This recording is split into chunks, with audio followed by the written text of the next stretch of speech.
हम अपने चारों तरफ हर दिन इन छोटी छोटी लाइट्स को देखते हैं, पर क्या हमने कभी रुककर ये सोचा है कि एक सॉलिड सी चीज जिसमें ना कोई जलता हुआ फिलामेंट है ना कोई गैस, आखिर वो रोशनी पैदा कैसे कर सकती है?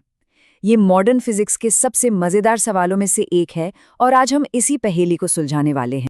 पुराने वाले बल्ब तो याद ही होंगे, जिनमें एक पतला सा तार गर्म होकर चमकता था।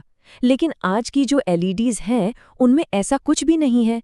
तो सवाल यही है, एक ठंडा सॉलिड सिलिकॉन का टुकड़ा भला इतनी तेज रोशनी कैसे बना लेता है? चलिए इसके पीछे की साइंस को समझते हैं। कहानी की शुरुआत होती है सिलिकॉन से। ये वही मटेरियल है जो हमारे लगभग सारे मॉडर्न इलेक्ट्रॉनिक्स की जान है। अपने एकदम प्योर फॉर्म में ये एक बहुत ही व्यवस्थित क्रिस्टल होता है।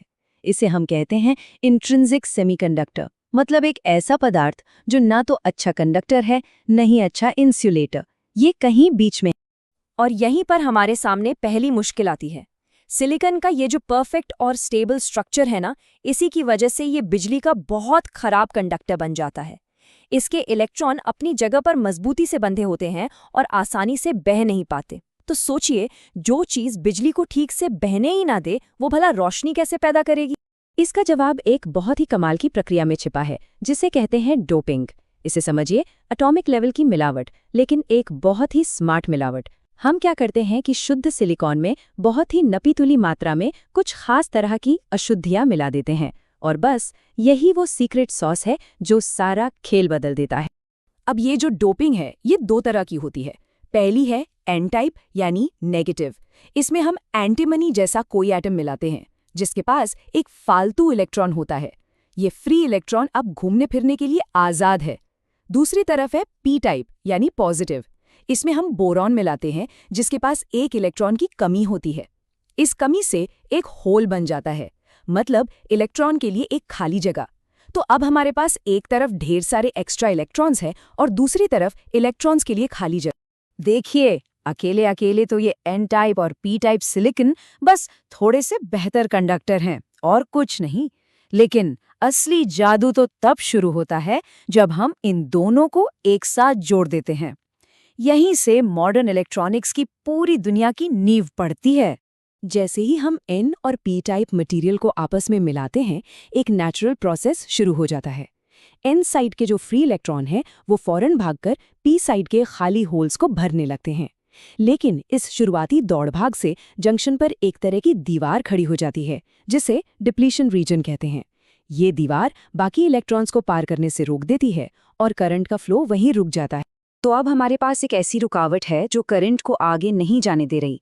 तो सवाल ये है कि हम इलेक्ट्रॉन्स को इस दीवार को पार करने के लिए कैसे तैयार करें ताकि हमारा सर्किट पूरा हो सके। इसका जवाब है बाहर से थोड़ी धक्का मुक्की करना, यानी एक वोल्टेज लगाना। हम एक बैटरी जोड़कर इस दीवार को कंट्रोल करते हैं। जब हम बैटरी का प्लस पी साइड से और माइनस एन साइड से जोड़ते हैं, जिसे हम फॉरवर्ड बायस कहते हैं, तो ये दीवार कमजोर पड़ जाती है और करंट बहना शुरू हो जाता है।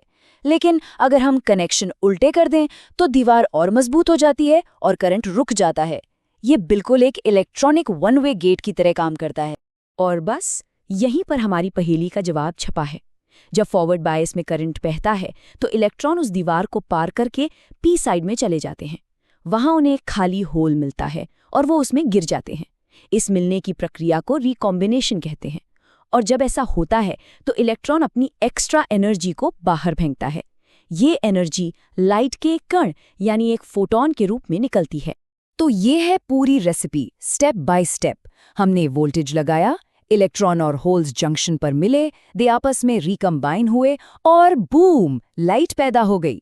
और सबसे मजेदार बात यह है कि उस लाइट का रंग कैसा होगा, लाल, हरा या नीला, ये इस बात पर डिपेंड करता है कि इलेक्ट्रॉन उस होल में कितनी एनर्जी के साथ गिर रहा है।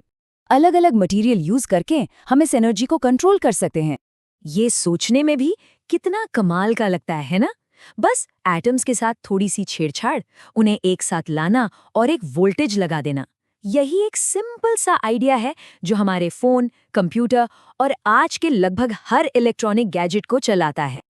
और ये हमें एक आखिरी और बड़े सवाल पर लाकर छोड़ देता है। अगर करंट को कंट्रोल करने की ये आसान सी तरकीब हमारी लाइट्स को जला सकती है, तो सोचिए ये और क्या-क्या कर सकती है। सच तो ये है कि यही बेसिक प्रिंसिपल हमारे कंप्यूटर को चलाने वाले ट्रांजिस्टर्स और माइक्रोचिप्स का भी आधार है। लेकिन वो कहानी फिर कभी।